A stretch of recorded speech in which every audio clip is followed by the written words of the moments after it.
Using the Xbox 360 buck for Yeah, shelf. yeah. Okay, where is it? It's the moment where I look at my camera feed, make sure everything looks LinkedIn is wonderful, isn't it? It just always works. Are you serious? Or No, kidding? no, there we go. We got it now. Oh, look at that. We are on time, too. Oh, my goodness. I can't believe it. Dean's running a brush through that luxurious hair of his, and so we are literally jumping from one meeting into the other to start the live stream today and coming back off of all this conference compression and everything else, and we're going to talk about all that today. So, hey, everybody. My name's Chris Melissino. I'm the principal evangelist for video games at AWS, and this is Boss Rush, our weekly news game dissection. I'm joined today by my colleagues again, the lovely, coiffed, and handsome Dean Takahashi. Dean, introduce yourself. Hello. Just finished doing a GamesBeat NEXT 2024 event in San Francisco. That was a lot of fun. I'm the lead writer for GamesBeat at VentureBeat, and that's it. And that's it. Caffeinated? And that's quite enough. And of course, we have our Mark Delore, our Seattling, as you mentioned, co-host here. Mark, please introduce yourself as well. Hey, it's Mark from rainy Seattle, because Seattle, rainy Seattle, those two words to go together. Yeah, I'm a founder of a consultant company called Level Up Games. We do ed tech crossed with Games for Impact. Awesome. And I don't believe we have Susan with us today. She's off doing a whole bunch of stuff there. It said Dean's mic is a little quiet, so I'm going to bump that gain up there so we can hear this. Mine was quiet last week too. I went and looked at the video and I was like, that was not right. Yeah, well, Hello. I am pumping your volumes up right now. So in the chat, just let us know that those levels sound good. Now Pump It's going to be stuck in my head the rest of the day. Pump it louder. And actually, Mark, I fixed your volumes as we went on in the conversation. So unless you watched the whole thing, and I did fix that date on there. I was just coming back off of a month-long vacation, which is the longest vacation I've ever taken in my life. And when you get back and you're like, oh wait, what does this slider do? Maybe I should write down all of these, all of the controls for the control panel here and all of our levels. So, Oh no. All right, well, let's go ahead and jump right into it. Dean, congrats on another, I believe, sold out GamesBeat NEXT Summit, correct? Yeah, it was sold out. We got 577 people in, and that was more than the 550 we had last year. So that was good. It's funny how these things work. Like, you get RSVPs from people, and I don't know, like something like 80% turnout for those RSVPs is good. But yeah, we thought we were sold out, and we stopped kind of like giving out all the discounts and things like that.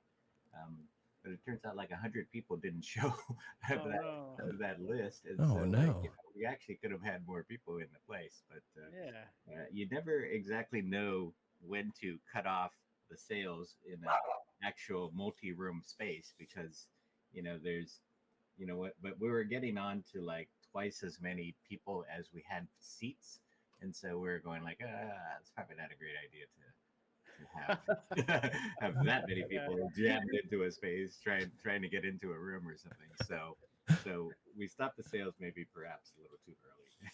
Yeah. Well, standing room only is also good too, right? Yeah. And then it's still astounding, like when you plan a event for 6 months or so and take registrations that whole time, and then all these people sign up in the last 3 days, right? Yeah. So I don't know.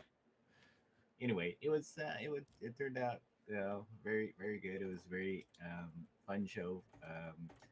For me, no major disasters. That's always great. and we had some wonderful things happen there. Like we had a partnership with Lightspeed again, and they had a judging for the best game startups list and came up with 25 of them, and announced them at the event. And then the next day, they put them all up on the NASDAQ tower in Times Square. Oh, awesome. Oh, wow. So the GamesBeat name was up in Times Square again this week. Nice. Very just like, nice. we did last year. So that was a very fun process and one of the highlights of the event. So yeah. So, Dean, how many years has it been that you've been running these types of conferences now? Probably 16, I would guess. I've been at VentureBeat about 17 years, closing in on 18. Yeah, they've taken many different forms. Like there was a GamesBeat conference that we did to start with, and then the next year we went inside the GDC, and then that was fine, except they forgot to put somebody at the door to count how many people came in. So at the GDC, like they have no idea, what's how many, like, what kind of revenue to share and things like that. Right. And so there is that for a couple of times. We did switch over during the mobile sort of dawn era there to like a mobile focused game conference, and then we did something called Discovery Beat as well. So we changed it up every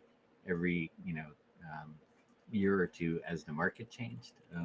There was one year we had like a VR day back in 2016 or so, and we moved it around different places, San Francisco and LA, and then in the pandemic we started doing 3 a year because all of a sudden it became very easy to do virtual conferences. Oh yeah. And then we stayed as the pandemic ended. We stayed at 3 a year for physical conferences now. So one in San Francisco and 2 in LA. So, awesome. And the reason I asked, I mean, you've been doing this so long, and really, I want to applaud you for doing it. Doing the job that you do at the speed that you do it and the volume you do it is exceptionally hard. And then you lean in and do these multiple conferences, and you've been able to keep that going for more than 15 years. So that is really astonishing. That is really amazing. I don't know how you have the energy to do all of it, but yeah, thank you. Yeah, no, it's fun, and it's got a strong community now, and that keeps us all going. I think it motivates us to help live up to community expectations. Right? Yeah. Awesome. Well, I know you're again just getting back from GamesBeat Next. I was up in Montreal for my very first Montreal International Games Summit, which was really nice. It was, it's a smaller conference, but they did a really wonderful job of arranging meetings and some really compelling speakers as well. Some wonderful student games that I got a chance to go ahead and play. So I always love that, right? And seeing like all the creative stuff that is coming out of different university programs. And we had a chance to meet with partners and talk about how, we're trying to help more people just get big tech out of the way so they can just focus on making games. And it was lovely. And we were up there with, our mutual friend, Jason De La Roca, and Amir Satvat, which you had, or Amir Satvat, which you had out at GamesBeat Next. He hopped a red eye to fly up to Montreal to also do a talk there. So that was pretty ambitious. But that's just who he is. Sounds like he made it there. he did. I had a chance to listen to his talk, and just another wonderful leader in our community. So it was really good. I'm still a little groggy today, but but doing all right. That's great. Mark. Man, I missed out. I didn't get to go to any conferences. You sure didn't. I was at home taking a dog to get some surgery, so I didn't book anything. That's not a euphemism. Mark's dog's right there. he has his dog Bowser, right? Oh yeah, Bowser's here, -1, 2. There he is. Very hopped up on drugs, staring out the window. Pretty happy. What I was sad to miss was all the things that you were at, and also there was this event at the UN that Games for Change was holding. Yeah. Tell us To about talk that. about how games can help forward the sustainable development goals. For the sustainable development goals in particular, they had picked out to spend the afternoon working on with folks from World Food Program, UNESCO, an alphabet soup of UN agencies, which was pretty exciting. And I haven't heard too much about how it went yet, outside of just seeing a few pictures. But this was the second time they've done this. They did a half day 2 Games for Changes ago, and I thought that was a really successful event. So it was nice to see them having a whole day this time. So hopefully they'll be able to continue doing it, and we can all just keep pushing on using games for more. Mm-hmm. Nice. Games for sorry, Change. Yeah.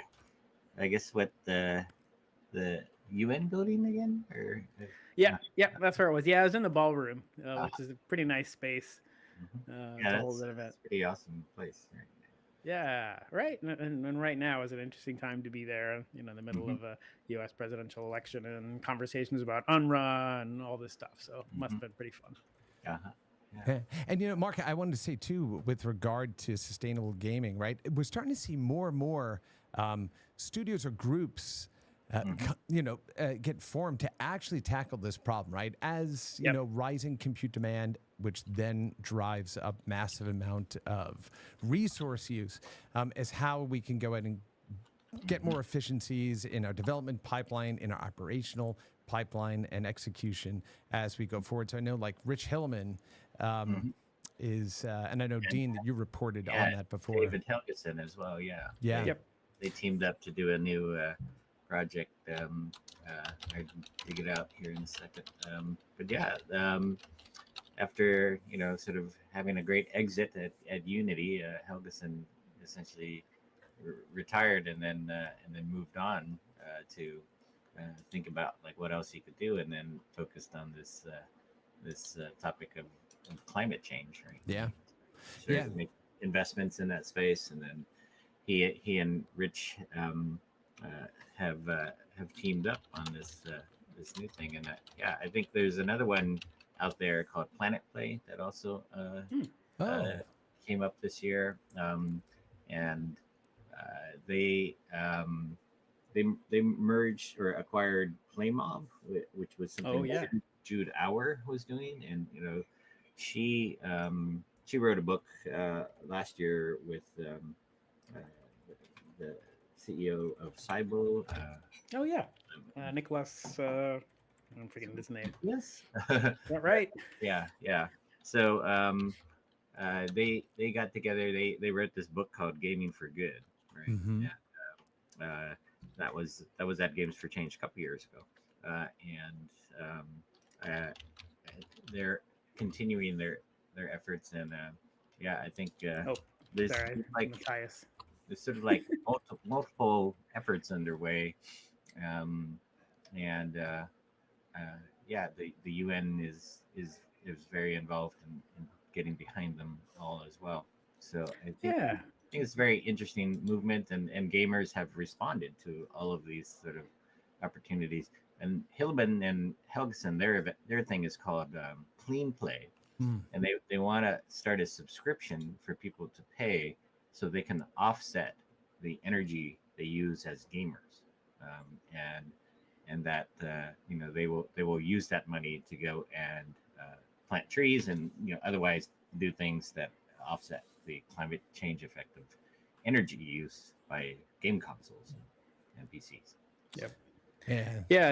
Richard was telling me this is just their first effort of many. This was like the easy thing for them to launch quickly and get other partners on board, and then they're going to move forward with more shots on goal for this. The Cybo and the Us2 Monument Valley folks have been working together and doing a lot of talks recently about this subject, working with Playing for the Planet, Sam Barrett from UNEP. I think so. Anybody who's listening, if you're interested in getting involved with this, probably the easiest access point is to go check out the IGDA SIG, the climate change SIG.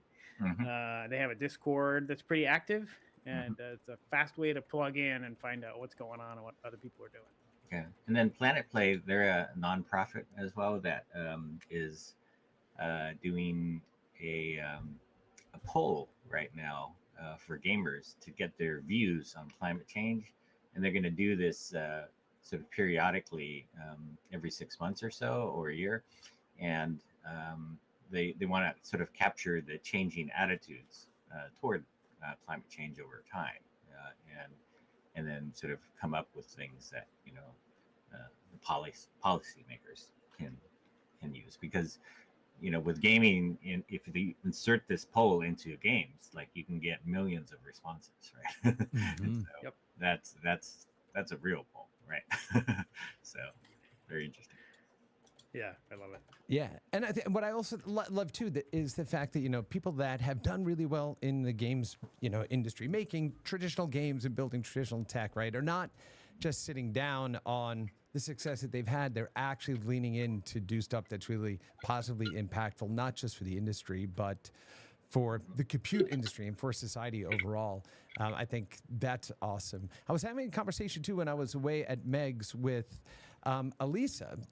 She is one of the leads at this university, and I'll go ahead and make sure they get the university right. But the problem is that it's typically written in French, and my French accent is terrible. So, but she was talking about like digital waste and like the replication of like files. Right, so it's like you have a document, and how many places does a document live? You have a copy of a game, and you've archived it. How many different places does it live? And how do we?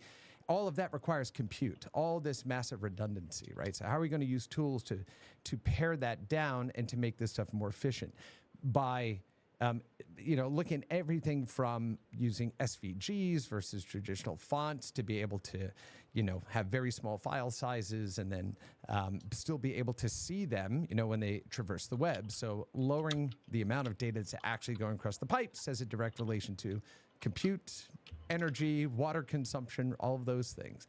To that end, Mark, did you see the announcement that NVIDIA had about open sourcing their new file format for 3D objects on the web? I did not. And I want to make or sure. I did and I ignored it. One or the other. That's Is that also possible. Is that the existing one that they've had for a while? Yeah, but they just they just open sourced the format, and I posted about this. Which makes me pause and go, it wasn't open before? See? And if it wasn't, now it's here it is. Yeah, it is. Game-changing moment for 3D graphics. Oh, I'm sorry. It was NVIDIA. It's Niantic, excuse me. Niantic just open sourced the SPZ first purpose-built file format for Gaussian splats. It's about to revolutionize how we create and share 3D experiences. Slashes file sizes. You were confusing me a little. Yeah. Wasn't NVIDIA? I know. You're USD technology. Yeah, you're. I know. Dean's on like the permanent NVIDIA watch, right? So I knew that was going to trigger something in your flags. But it reduces file sizes by 90% with virtually no loss in quality. That's huge.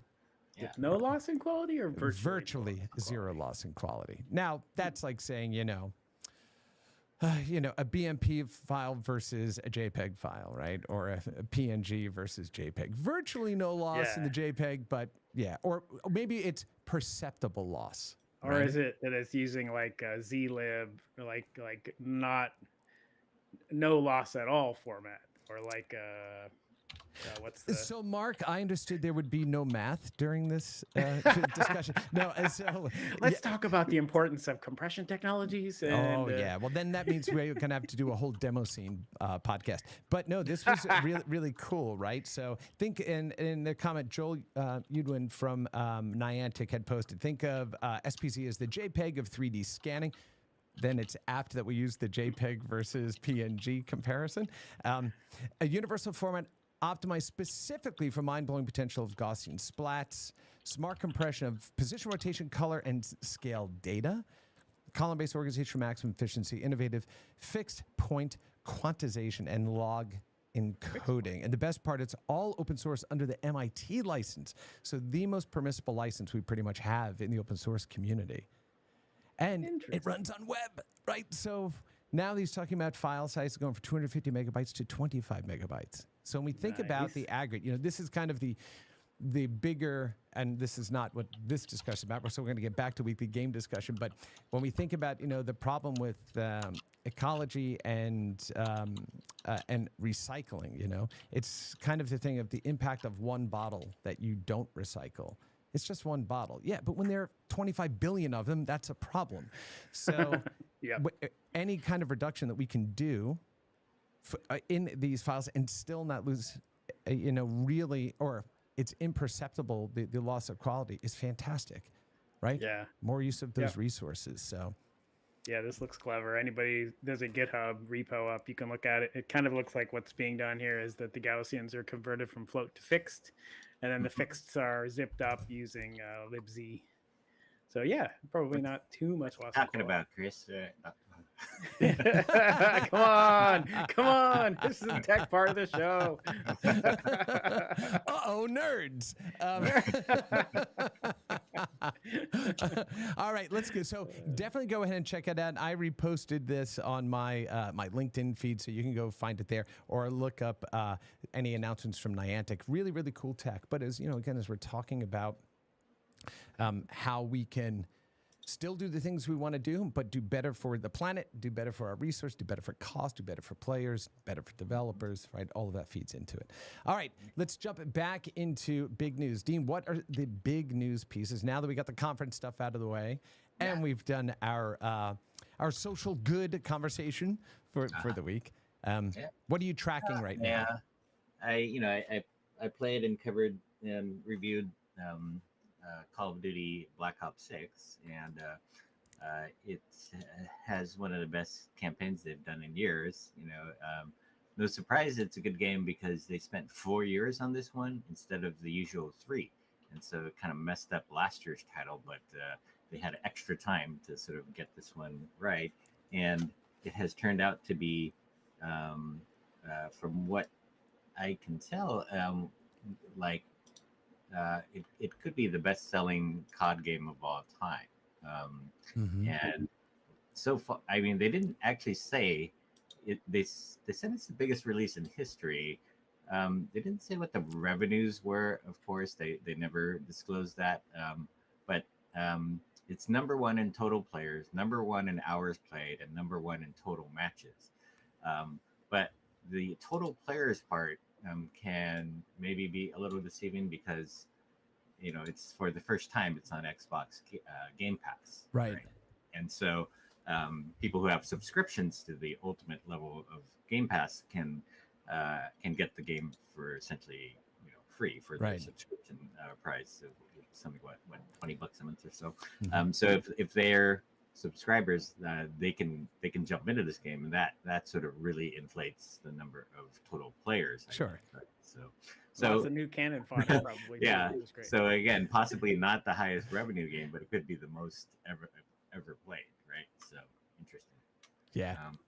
And so that was. I'm sorry, but is that also kind of like Wii Sports was the best-selling Wii title? Well, yeah, because it came free with every one of those devices, right? But to their credit, hey, if they're getting that kind of exposure for that property in front of all those people, that's fantastic. So good on them for doing it. Yeah, so it's a new era in that respect. Yeah, there were other. Let's see, lots of interesting sort of startups coming out, but the DFC Intelligence, the market researcher, they have not been super active with the press releases, but they did issue one this week and said that they expect the game industry's growth to return in 2025, and that it's just sort of healthier levels of revenues coming back in a variety of ways across the entire game industry. We've kind of had a couple of years of stalling out here, one year of shrinking and then 1 year of just sort of so-so growth. But yeah, that's one of the themes we got into at our conference, where it would be so nice to see not only revenue growth for the industry, but job growth, right? And then technology adoption as well, like something AI making a real impact while at the same time not shrinking the workforce, right? Yeah.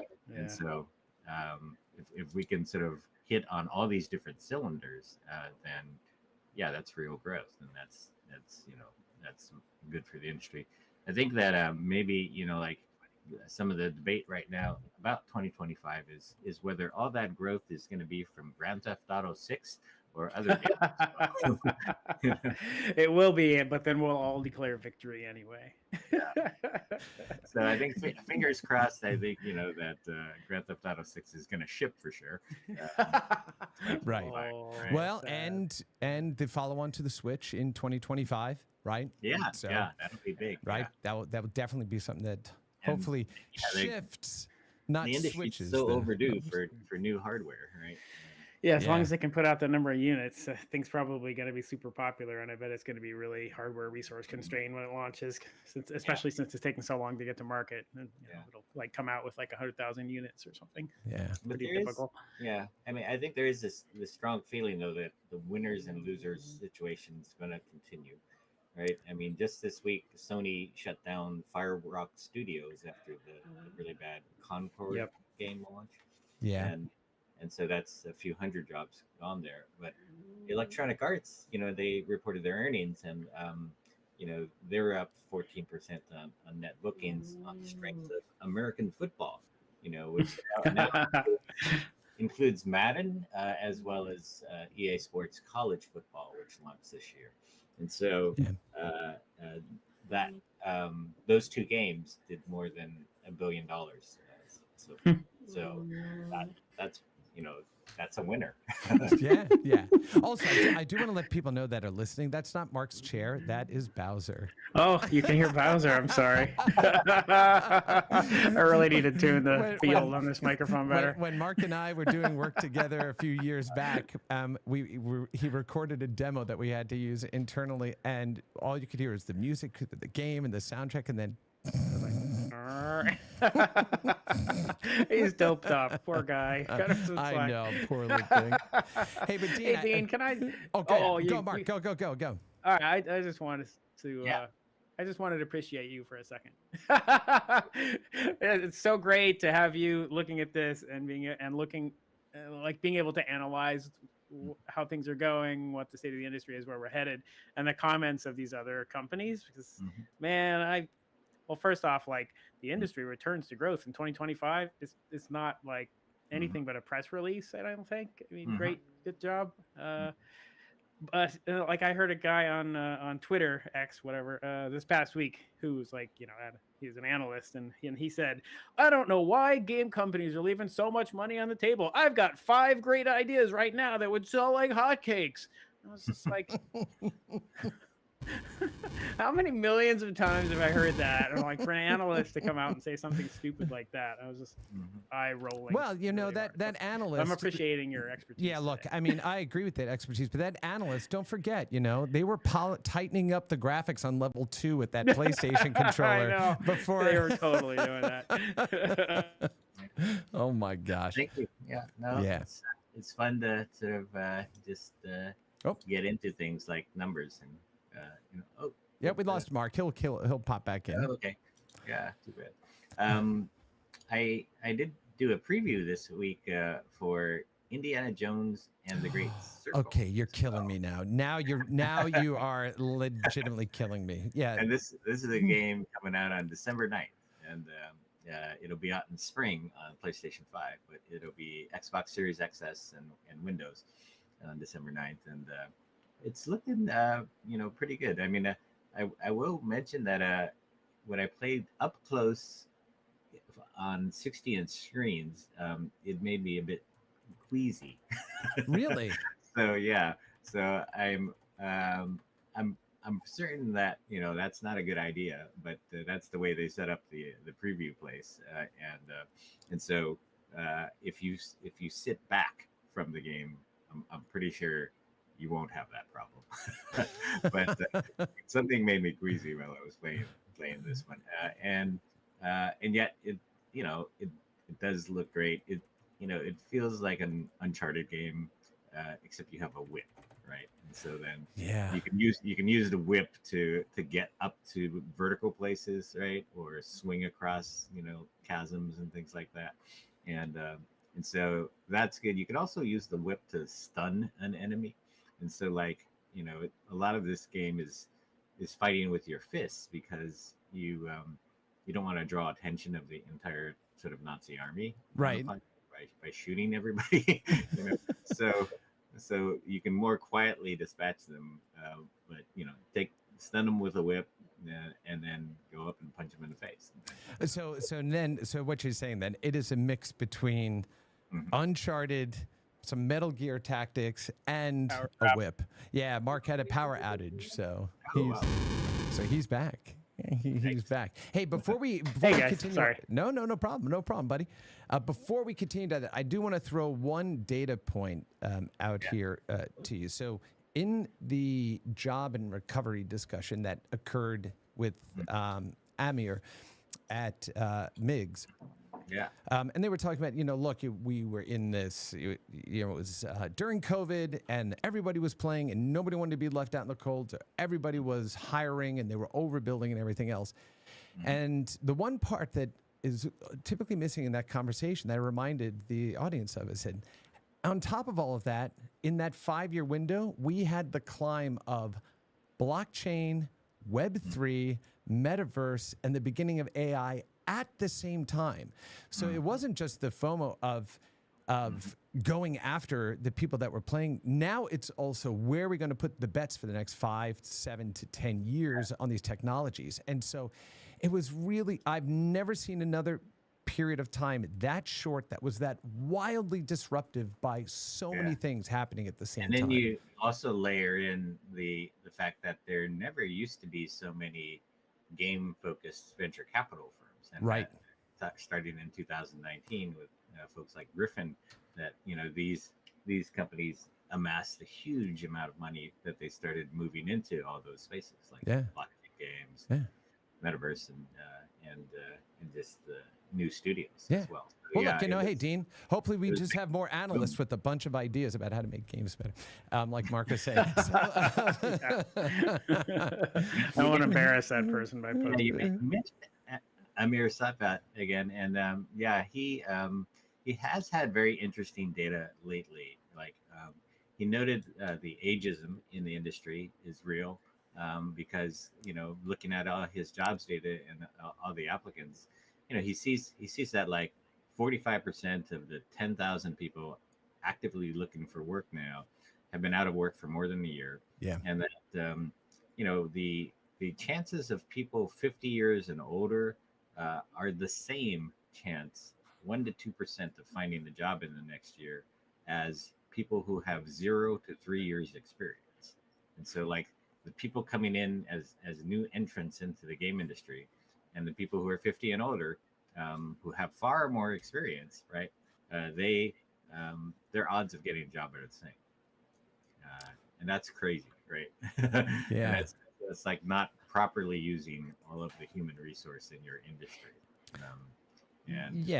I mean, that's going to come back to haunt the game industry, especially when there's another war for talent that's coming up. Agreed.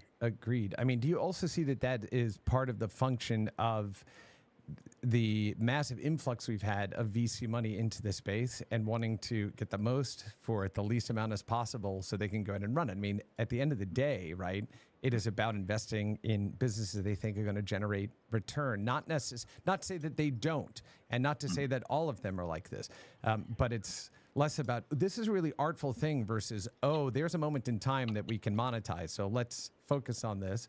And unfortunately, that does mean that more talent and experience gets priced out of the market in those cases. But the problem is that if you want to build longevity for that, you have to have that experience involved in so much of this art form in order to make stuff that is lasting, for people that know what has happened, right?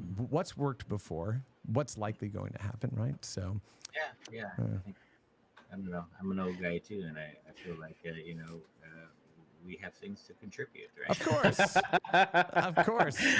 We do have a habit in our industry of losing people. This is like been known for a long time that people don't have a habit of staying in the game industry. Right. They get in when they're young and then they get out to find something more stable or whatever. But Also, also, are you saying those are our smarter colleagues? Is that what you're trying to? Is that what you're trying to get at? I don't know. I'm not going to imply anything here as I look at my gray hair. No, well, one thing that I always think about is how we lose that generation of expertise. Yeah. Like the people I always think about people like Ed Log and Bill Hindorf who just like for the most part disappeared. I'm sure they're still working on things, or maybe they're retired and like building things for fun. But I miss having their voices in the environment. Bill Budge, is another guy. And there's some folks though who are still at it, like Warren Spector. That's great to see. He's way up there. He's still making games. I think he wants to make them forever. Well, yeah, I mean that is something that I do tell people that are getting into the space. I'm like, when you go to GDC, be really careful about what you're saying, because you could literally be standing next or in front of somebody in a line that has made like the most favorite game you played when you were a kid because they still work in the industry. Yeah. Right. And that's just a crazy thing. Yeah. And also, the discussion reminded me of a comment that Martha Stewart made. She started her first company when she was 50. Mm-hmm. Everyone's like, no, she's like been, the queen of these, like those home good things. No, she started at 50. She's like, and in my time, she's like, I've like started a company, sold it, started another, sold it, did all these things. She's doing cooking shows with Snoop Dogg. Yeah. And I love the fact, there's Snoop and Martha, and only one's a felon, right? And and was on the front cover of Sports. Stint in jail for a bit, though, right? Yeah. What's that? Did have that little stint in jail. Yeah. But I will share this one thing, and then let's get back to the news. I was speaking at a finance conference in Montauk, New York. Not quite a number of years, maybe about 5 years ago, 6 years ago. And Martha Stewart was there as one of the speakers, and all these people were, milling around. Oh, Martha, how did, with your company and blah, blah, blah, blah, blah. And in the middle of that group, I said, I loved your cameo in Pixels with Adam Sandler. And she grabbed my hand and said, come sit at my table. So I've got this great picture of me and Martha Stewart sitting at her table because I complimented her cameo in a video game movie. And it's like, stupid ass nerd. All right. The numbers are trending positive. Let's hope we continue in that direction. There was one, other piece of news that was, more mixed. Ubisoft's third quarter, essentially second fiscal quarter for them, didn't go so well. Like their bookings were down like 22% in the quarter, and a lot of the problem was sort of the failure of Star Wars Outlaws, and then also the delay in the Assassin's Creed time, and so it was not great quarter for everybody.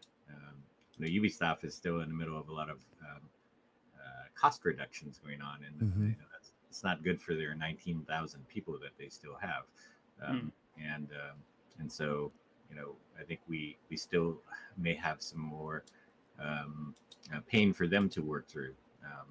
They are shipping Assassin's Creed next quarter, which will be good for them, and that'll be like a possibly $1 billion game, but they got to get it right. Star Wars, you would have thought would have been $1 billion game as well, but it didn't go that way. Unfortunately. Hey, we did have a question from let's see who posted the question. Let's make sure we go ahead and get to it before we get too far. Yin Chen had asked a question about the impact of the Quest 3S release and of Batman Arkham Shadow. So have either of you played the new Arkham Shadow game? No, I have not. I have heard very good things about it, but I got the email about it yesterday. Yeah, awesome. I have not played it in the wrong place in Tokyo when they were, talking about this a lot at the Meta event. Yeah. Oh yeah. So. I think there was also news about Meta's latest quarter, right? Which was people complaining about how much money.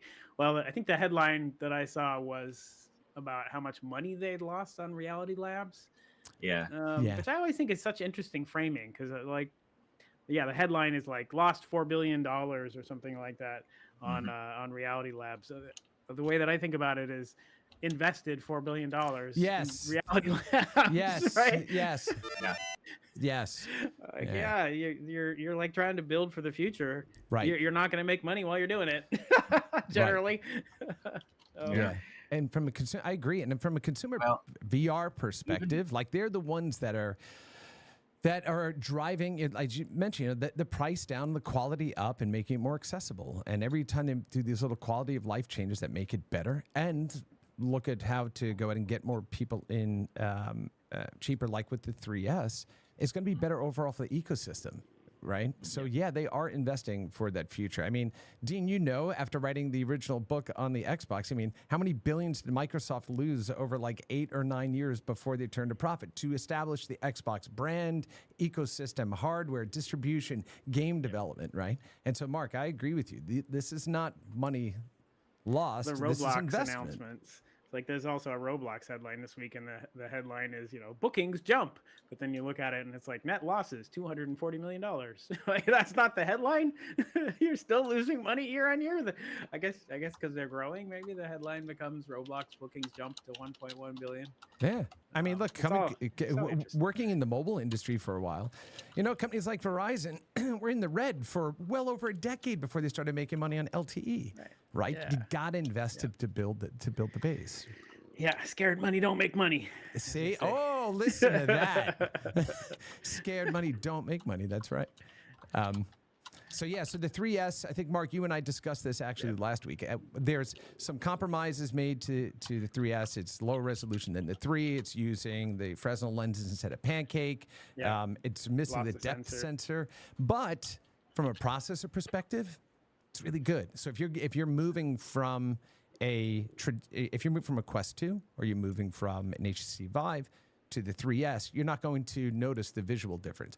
If you jump to a 3 and then go back to the 3S, you're going to notice the lenses. Yeah, I'd be curious to do the comparison side by side. I don't know if anybody. I'm sure somebody. Oh, you have. Yeah. Well, okay. personally, So I have a 2 and I have the 3 at home, and I was just after putting the 3 on and then going back to, I'm like, this looks good, but it doesn't look like the 3. Well, yeah, we should do somebody should get the 3 and the 3S and do like that comparison too, and just see. Yeah. Interesting. Yeah. And I'm going to hold my Unity VR game that I've been playing for the end. So, all right, you all go. Keep going. Wait, so Unity news this week. This new COO. Well, he's been there for a while, but he's now the COO. Yeah. New COO and new CTO. Oh, yeah, they got a new CTO. Oh, well, let's check that out. The CTO is a friend. So Steve Collins was CTO at, Havoc, and then King, and now Unity. And he's fantastic.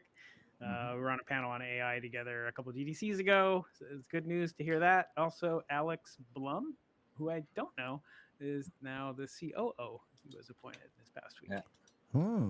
Okay. I don't see that on the front page of GamesBeat. Jeez. I'm just saying. Here. Maybe Dean was busy with something else. I don't know. Might have been. Although even when you're doing those conferences and he's like, I only published 8 articles today while running a conference. I'm like, stop it. we had that news early, but due to a failure of communication within GamesBeat, we did not publish it. I say that. Yeah. Maybe we should have a section on like industry shufflings, because the other one that I came across my screen this week that was that's not a surprise, but made me kind of sad, was Yves Crevachet, who's executive director at Take This. Yves no longer exec director at Take This. Kelly Dunlap, who's great, is now the new exec director. So I think Yves took Take This from something I'd never heard of to something that was, everywhere in the industry, running the AFK rooms at conferences, and has made a really big impact in kind of mental well-being for game developers and players. So yeah, be sad to see her go. Excited to see what she does next, and welcome to Kelly. Yeah, awesome. Nice.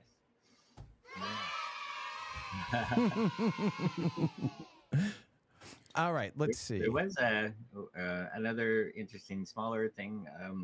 This company, Live, L-I-V, they partnered with Meta to do all of the capture solution for them on the MetaQuest devices. And so you could do this before on PC connected VR headsets, but now you can also capture your in-game performance with Live on the MetaQuest, 1, 2, 3 and 3S, and so now it's going to be much easier to capture like mixed reality videos or VR videos and share them out, and so that'll be interesting to see what that is. Essentially, at some point, in the future, I think they'll probably enable streaming, but that's been one of the sort of difficult things about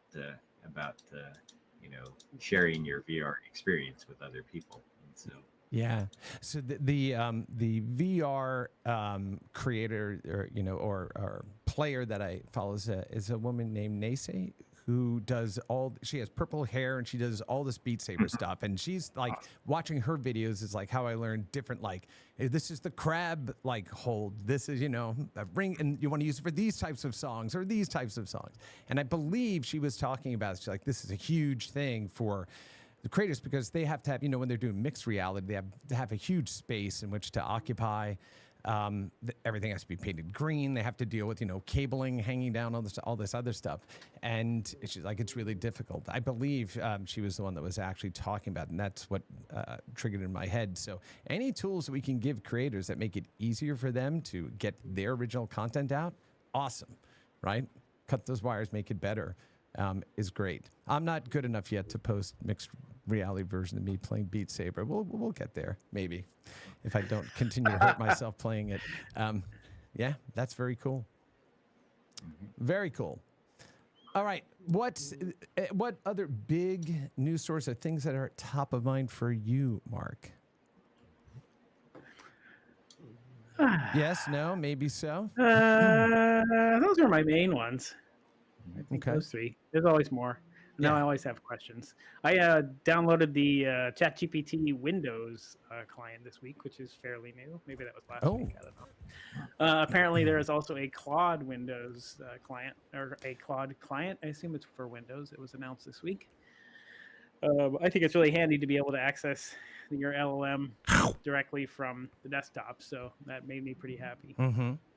Now, accessing your LLM from the desktop, are you running that LLM locally on your machine, or is it still cloud-based? Right. Yeah, it's still cloud-based. I mean, I've been messing around a little bit with this, and I need to do some more exploring this week. But using Poe, using Ollama, I forget the other one off the top of my head. But trying to figure out, can I run something locally at high enough performance and enough parameters that it actually gives me good responses. Yeah. I don't really love the idea of going to the cloud all the time. Meta this past week was talking about I think there was a 1 billion parameter and a 3 billion parameter kind of targeted for mobile, 2 LLM sets that they launched, models. And so I need to try those. There's just, as always, there's a ton of stuff going on in the AI space. A lot of video related stuff lately. I just find it all fun. It is, and I think, but what you're making me think about too is nothing's new, right, under the sun. Sun Microsystems, for those of you who can't. No, I mean nothing's new. I mean what we've thought about before is going to happen again. So I think one of the things that we've taken a look at from a game development perspective or content creation perspective is the notion of things like split rendering, right? Doing some on the server, some on the client. You just pump the bits back down so you can render on the client, and you're able to take advantage of that scale. But it doesn't work when you're not connected to, the cloud. So you then have to default to, the cheat version of that to kind of, well, these aren't dynamic lights, these are baked in, right? That type of thing. Yeah. But then I started thinking about recently about, Nicholas Negroponte and talking about, grid distribution across all of these devices that sit outside of the network, right? And we talked about this in like the 90s, 2000s. Yeah. What is going to be really interesting to see are fractional LLMs, right? And when you look at, and that you're able to run specific calculations on smaller models that are more specific to your needs here, but using other protocols, like in the 5G protocol, there is a component of that allows for direct connection to other 5G devices without traversing the network. So what happens when you have a bunch of these little fractional LLMs being run everywhere, and you can tether or poke at all of them through an LM that may sit on the edge. So you reduce the compute there by pushing the load down, and they become highly specialized for a community, for a region, there's going to be all these crazy things that we can do if we stop thinking about. Do we ever really do just this? Us there. We talk about this all the time, but I don't know that anybody does it. Because we talked about the same thing with like the cell processor, right? You're going to have a 2-core cell, and it's going to be in your television, and a 1-core cell in the microwave, and that'll augment the cell that you've got in your PS3. Yeah, nobody ever did. But here's what I would say: nobody did it. But that was highly, better than any of us here. Oh, come on! I had a microwave with no. Exactly. You're gonna refrigerate with a 2-core cell, right? And then when you're not drying your hair, your graphics are gonna look better on your PS3, right? But the notion isn't wrong. It just takes time for those things to become commonplace enough that you have a base that you can do that stuff against, right? Now, whether or not somebody takes a step forward to do it is something else. And we can also talk about, using FPGAs and all kinds of crazy shit, but we're not going to do that because that's not game stuff. But suffice to say that, look, AI is not going away. We have to learn how to use these tools to their best effect to accelerate and help game developers, not to replace them. That's where I came up with that. Amir Satvat would be very interesting to report back, like, as the tech gets accepted, as AI gets used, do the jobs grow, right? And so, like, when you have the situation where jobs are being lost still, and then there's a wide acceptance of AI, then that would be bad news, right? Yeah, Dean, and what you're talking about, this isn't a technical issue. This is a human issue. Mm-hmm. And just to leap onto the soapbox with 1 foot for a second is we can't just keep building things and not bring people along. Mm-hmm. If we are not retraining people whose jobs are being displaced to live in that world, right, then we're doing a disservice to each other as citizens on this planet, and we're not doing anything, good for our own industries, right? Yeah. So it's how do we help people move into, think about this, the web, people that are outside of tech have only lived with the web as they know it for 30 years, and it has upended every facet of our world. Okay, with that kind of massive, push forward in technology, understanding, connectivity, we have to do better. As an industry, as people, we just have to do better with each other, right? So, exactly. Yeah, you're reminding me of the difference between the retraining thing. I'm always in exactly the same place and opinion on that. But then I remember when I was working in government and we were talking about retraining coal miners to be software engineers. And there was a nonprofit that was doing that, which I thought was really amazing. And until I talked to a coal miner who was like, I don't want to write software. Like I like working with my hands. Why would I want to sit in front of the computer all day when I can be outside?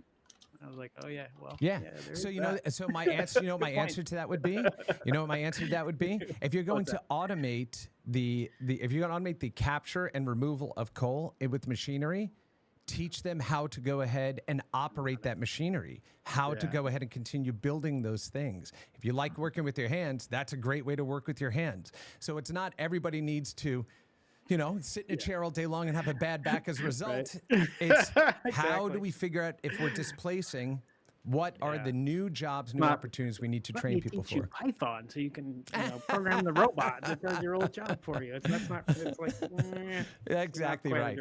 Okay, before we run out of time, if you don't have this is something that I do want to go ahead and bring up because we're seeing this stuff, and I would love your guys' take on this. There was a video that popped up today that I saw that the Internet Archive has stopped archiving since October 8th.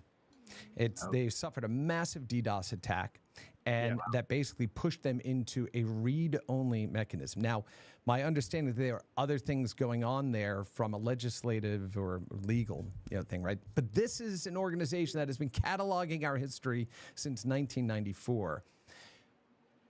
adjacent to that was an announcement from the Video Game History Foundation. Of course, I sit on the board there, so fair disclosure. And, you know, the fact I'm also wearing their hoodie here, right? The Video Game History Foundation's fight for game preservation isn't over. It's the U.S. Copyright Office refused to grant an exemption for emulation to the Video Game History Foundation. The problem we have, I think, not speaking for the foundation, but just as somebody who's been in the industry for a while, is as everything goes digital and we lose the ability to have physical versions of these things, the ability to reconstitute them is going to be vitally important for the preservation of our industry. And so how do we work around the protection of artists and content and, let's face it, revenue that lets them build more art while also preserving those works for the future? What say you, gentlemen? You know, you're bringing up something that I remember Henry Lowood at Stanford was very focused on in the past, which was, you know, also the same thing, essentially preserving history in a digital way.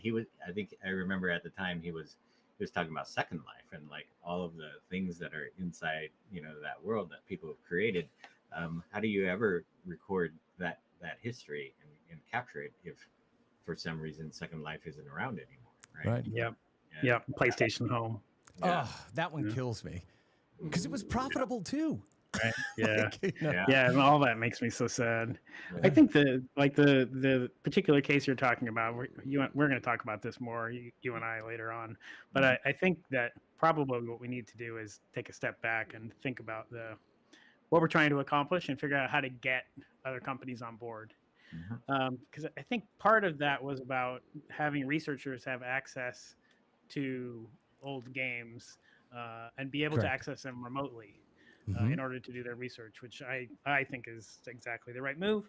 This seems to be the thing they're pushing back on. So if what's the case is that we're trying to find a way to preserve history, maybe this particular thing is not the answer that's going to work for now, and we can find a halfway measure. I don't know. Right. I don't know. We all kind of need to take a step back and you know, bring more people in, more of the decision makers, and try to find what we can do instead of what we can't. Yep. I agree. There's the politician. Yes. And you did that so eloquently and very well. Very, very well. What are you guys playing? We're running up on the end. Let's talk about what we're playing. And those that are still hanging with us, let us know what you're playing as well. There's a bunch of great comments here today about archival perspectives on aging in the industry and preservation, everything else. So I encourage us to go back and read there. And my new friend, Alicia, yay, she has popped in here. And let's see, let me make sure I get it right. So while I'm looking this up, you all go ahead. Tell me what you're playing. Dean? I did a preview of Alien Rogue Incursion in VR. And the very interesting thing about it was an alien baby, I guess, face hugger jumped on my face. That must have been disconcerting. Yikes! only in VR can you get certain kinds of experiences, right? So that's going to be pretty awesome, I think. Experience. I'm also playing Black Ops 6 multiplayer now. So, hey, I wanted to say with the face hugger thing, I was having a conversation at MIGS with an artist who actually worked on Dead Space. On the art there, and I said, do you remember the ad campaign for the original Dead Space? Do you all remember what the ad was? They didn't show you what the game was. They had a camera pointed into a room, and you could see over the top of the TV, and you saw the door and a chair, and they brought in the moms of teens, and they sat them in front of Dead Space, never showed you the game, and just caught them going, oh my God, well, why would you make that? That's disgusting. And they're like, oh, Dead Space, this is the game you want to play, type of thing, right? So I'm expecting the new VR games to come with, I don't know, Depends or something like, you know. It's a good sponsorship. Yeah, take this, don't go alone. I love it. Don't go alone. Oh, that's so Oh, we just, oh. good. Nice. Yes. That was, I didn't even realize That we was did that. That was impressive. good. It's called being a professional, Mark. So what you guys That's play right. too? Mark, what are you playing?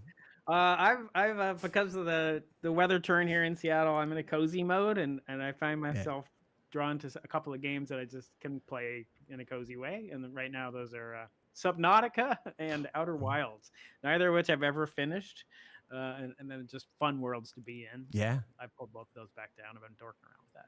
Subnautica is awesome too. Have you played it in VR yet? Have you used the VR mode? No. Yes. Oh, that sounds like a vomitorium. Actually, no. It's really solid. Well, Yeah. okay, I'll Really try it. solid. I'll Yeah. totally try it. That's How about you? yeah. So I've been doing 3 things, but continuing on Paper Mario: The Thousand-Year Door on Switch. yeah. So good. Oh my gosh. I mean, Nintendo. I'm also playing Spaceship Home on the Quest 3. It turns whatever room you're in into a spaceship, and you're putting windows on the Nice. wall because you've got excellent pass-through now. A window on the ceiling and the control panel like in your wall, and like all of a sudden, you know, from a portal, like a box appears in the middle of the room. And like one of the things that threw me was, oh, here's the star map. And I saw this little glowing thing by the control panel. I'm like, where is it? And I turned around and it was projecting a giant holographic star map in the room. I was like, oh my God. I Like, gotta try this. that is Sounds amazing. if you want a game that really showcases what XR can be, this is the one. Highly accessible, and the pass-through on the Quest 3, while not as good or high resolution, I should say it's good, not as high resolution or deformation free as the Vision Pro, we're at that 80% mark. It's 80% of that quality, which means it's good enough for you to play. Like, Nice. you know, you will quickly forget about that. And even doing things like doing edge detection on the devices in the room. So when you're in the dream of one of these little creatures that you get, the whole room starts to morph and have these chasing lines around all the objects. Like, it's crazy. It's really, really I crazy. gotta pull this down too later So on. those are the two. And then I'm going back and continuing to work on my game in Pico 8. Nice. So I've just been having a lot of fun doing that. So, yeah. And last thing I'd say too, now that I'm back after being out of the office for a month and coming off the conferences, and we're going to be heading into the end of this year, I'm going to do a little bit of retooling of our little program here. What I'm going to try to do is break it up into some sections for us. Yeah, And have some good move. lead-ins there. And that way, we're going to have a bit of these time-bound things and start making a little bit more programmatic, because I know Mark has been playing around with some tools to let us start pushing this content out to more places and getting more people to jump in. And we also need to start stacking up for 2025 guests on the show. So we'll figure all of that out. But yeah. Alex European said he would do it, but yeah. Awesome. That'd Oh, be great. yeah, Get well, him in here. Get our things together first. Yeah. That's exactly right. But now that we're kind of through a bunch of the conference stuff and through a bunch of travel, you know, I'll have a chance to actually focus on some of that stuff. So, hey, we're right a little over time, but good enough to stop here. So I want to thank everybody that stuck around and that joined us today for Boss Rush. Hope we have Susan back here next week. Dean, get some rest, which I know you won't, but you need to, because you got to be charged up for the next conference. 6 time in it. Yeah, but you got the next conference, the next GamesBeat conference coming up in December. Oh yeah. We got one coming December 12th. But Oh that my one's gosh. half a day, so it's not as crazy as this one just was for a day and a half. You're a machine. He is, absolutely. So I want to thank Dean and Mark for joining us today. Thanks, everybody, for hanging out with us here on Boss Rush, and we'll see you next week. Have a great Thanks, rest guys. of your day. Bye. All right.